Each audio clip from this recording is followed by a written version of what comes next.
സാധാരണ ഭർത്താക്കന്മാരുടെ കള്ളുകൂടി, അതല്ലെങ്കിൽ വീട്ടിൽ സമാധാനം തരാതെ അടിയും വഴക്കും ബഹളവും, അല്ലെങ്കിൽ വേറെ സ്ത്രീകളുമായിട്ടുള്ള ബന്ധം. ഇതൊക്കെയാണ് സാധാരണ പറഞ്ഞു കേൾക്കുന്നത്. ഇതിപ്പം നല്ല അടക്കവും ഒതുക്കവും അനുസരണയുള്ള സ്വഭാവം. പിന്നെ എന്തിനാ മോളെ ഈ ഡൈവോഴ്സൊക്കെ? അനുസരണ കൂടിയതിൻ്റെ കുഴപ്പമാണ് ചന്ദ്ര ചേച്ചി. എല്ലാവർക്കും സ്വന്തം അമ്മയോട് സ്നേഹം അനുസരണയൊക്കെ വേണം. പക്ഷെ അമ്മ പറയുന്നതിനപ്പുറം ഒന്നും ഇല്ല എന്ന് പറഞ്ഞാൽ എങ്ങനെയാ? അത് പോട്ടെ, സ്വന്തം ഭാര്യയുടെ കാര്യം പോലെ അമ്മയുടെ തീരുമാനത്തിന് വിട്ടിട്ടാണോ അനുസരണ കാണിക്കണ്ടേ? അയ്യോ, അവരൊരു പാവം സ്ത്രീയല്ലേ മോളെ? അതെ അതെ, ആത്മീയതയുടെ മുഖമൂടി ഉണ്ടെന്നേ ഉള്ളൂ. ശരിക്കുള്ള ഫേസ് വേറെയാ. പക്ഷെ കുറച്ചും കൂടെ അഡ്ജസ്റ്റ് ചെയ്യായിരുന്നു മോളെ. ഈ കുലസ്ത്രീ ഡയലോഗ് ഇറക്കല്ലേ അമ്മ? എന്ത് അഡ്ജസ്റ്റ് ചെയ്യാനാ? അതിടാൻ പാടില്ല, ഇത് ചെയ്യാൻ പാടില്ല, ജോലിക്ക് പോയ 6 മണിക്ക് തിരിച്ചെത്തണം, പിന്നെ അവരുടെ കുറെ ഡെമിഗോഡ്സ് ഉണ്ട്, അവരുടെ കാലിലും പോയി വീഴണം. അജയ്ക്ക് സ്വന്തമായിട്ടൊരു അഭിപ്രായം ഇല്ലാത്തത് പോട്ടെ, നമ്മൾ അങ്ങോട്ട് എന്തെങ്കിലും പറഞ്ഞാൽ ഒന്നും മിണ്ടത്തുമില്ല. നിന്റെ ഡിസിഷൻ പറഞ്ഞപ്പോൾ അജയ് എന്ത് പറഞ്ഞു? ഒന്നും പറഞ്ഞില്ല, ലാപ്ടോപ്പിൽ നോക്കിയിരുന്നു. പിന്നെ ആളുടെ അമ്മയോട് പറയാൻ പറഞ്ഞു. നല്ല ബെസ്റ്റ് ഭർത്താവ്. 2 മാസമാവുന്നു ചിന്നുവിനെ ചോദിച്ചെങ്കിലും അജയ് വിളിച്ചിട്ട്. ചിന്നു മോളെ, ആ പാവ വേണ്ട, ബാ അമ്മ പുതിയ മേടിച്ചു തരാം. എനിക്ക് ഈ കുഞ്ഞുട്ടിയാവ മതി. എനിക്ക് എന്റെ ചിറ്റ വാങ്ങാൻ തരാ.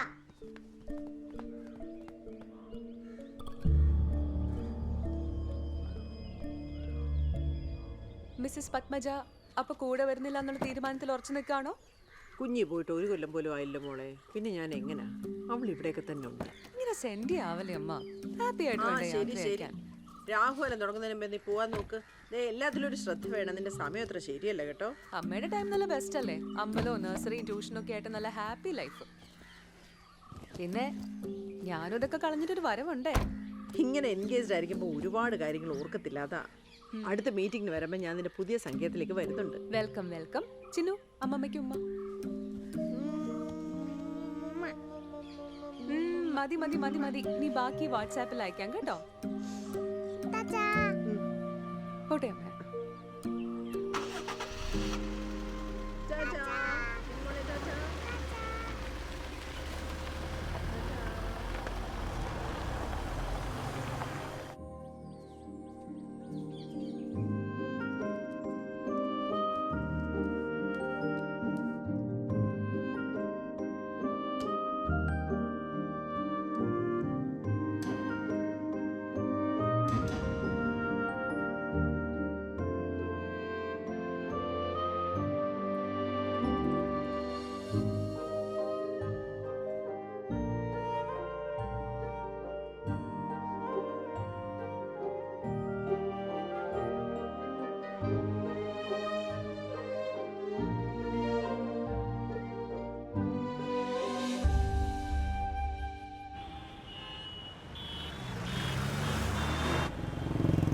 കായൽ പരിസരത്ത് നിന്ന് വേറെ ബോഡി പാർട്സ് ഒന്നും കിട്ടിയില്ലല്ലോ സാർ.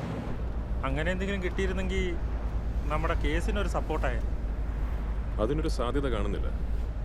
ഈ കേസിലെ കൊലയാളിയുടെ ഒരു പ്രോബബിൾ മോഡസ് ഓപ്പറാൻഡി വെച്ച് മറ്റ് ബോഡി പാർട്സ് വേറെ വേറെ സ്ഥലങ്ങളിൽ ഡിസ്പോസ് ചെയ്യാനാവും സാധ്യത.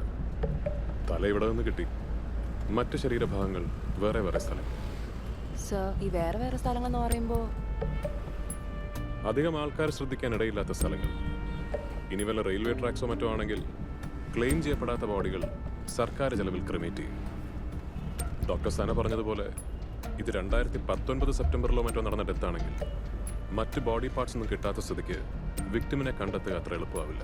സാധാരണ ചത്തവനെ കിട്ടും, തട്ടിയവനെ കിട്ടാനാ പാട്. ഇവിടെ ഇപ്പോൾ ചത്തതാരാണെന്ന് നമ്മൾ ആദ്യം തപ്പണമല്ലോ, പടച്ചോനെ.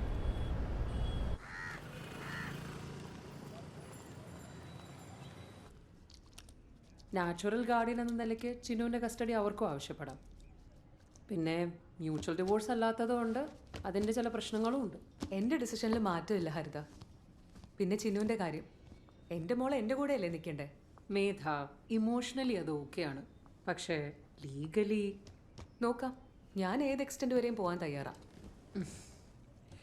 എനിവേ, ചിന്മയിനെ ഇങ്ങോട്ട് കൊണ്ടുവന്നത് നന്നായി. നാട്ടിലമ്മയോടൊപ്പം തകർക്കായിരുന്നില്ലേ കക്ഷി? ഇങ്ങനെ ഇരിക്കുന്നൊന്നും നോക്കണ്ട, കുരുത്തക്കേടിന്റെ ഹോൾസെയിൽ ഡീലറാ. മോളു, ആ പാവയൊന്ന് ആന്റിക്ക് തരുമോ? തന്നത് തന്നെ. അതവളുടെ ചിറ്റ മേടിച്ചു കൊടുത്തതാ. ഫുൾ ടൈം അവളുടെ ഒപ്പം ഉണ്ടാവും. ഞാനത് ചോദിക്കണമെന്ന് വിചാരിച്ചിരിക്കുകയായിരുന്നു. മേധയുടെ സിസ്റ്റർ സൈക്കോളജി ഒക്കെ പഠിച്ചതല്ലേ, പിന്നെ എന്തിനാ ഇങ്ങനെ ചെയ്തത്? പാരസൈക്കോളജിയിലായിരുന്നു അവളുടെ ഇൻട്രസ്റ്റ്. പിന്നെ റിസർച്ചിൻ്റെ എന്തോ കാര്യത്തിന് പോയിട്ട് വീട്ടിൽ വന്ന് ഫ്രഷ് ആവാൻ വേണ്ടി റൂമിൽ കയറി കഥ കടിച്ചതാ.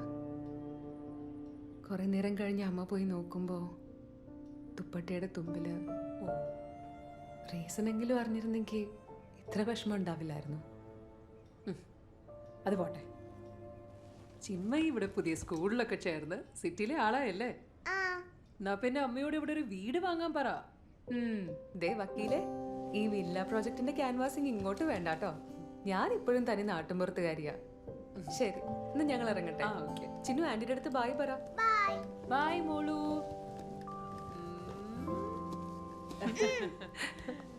ബായ് മോളു. ബൈ. ഈ റിപ്പോർട്ട് ചെയ്തിരിക്കുന്ന മിസ്സിംഗ് കേസസിൽ സ്ത്രീകൾ എത്ര പേരുണ്ട്? 1434 സർ. ഇതിൽ എത്ര പേരെ കണ്ടെത്തിയിട്ടുണ്ട്? 627 വരെ കണ്ടെത്തിയിട്ടുണ്ട്.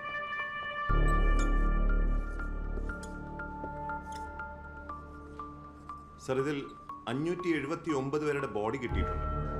Suicide cases.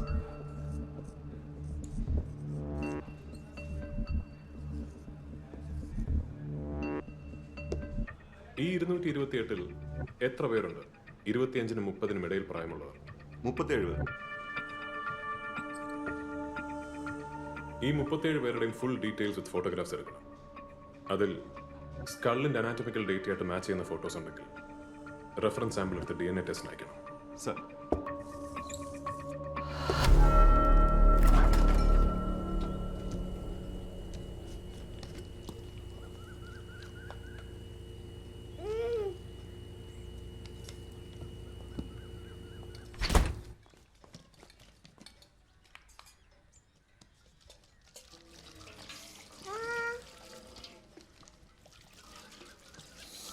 ചിന്നു, യൂണിഫോം നനച്ച് ചീത്തയാക്കല്ലേ. ചേച്ചി, ടിഫിൻ റെഡിയാണോ? ദാ. ദാ. ആ ദാ, ഉമ്മ ഉമ്മ. ബൈ. Bye bye. ബാ.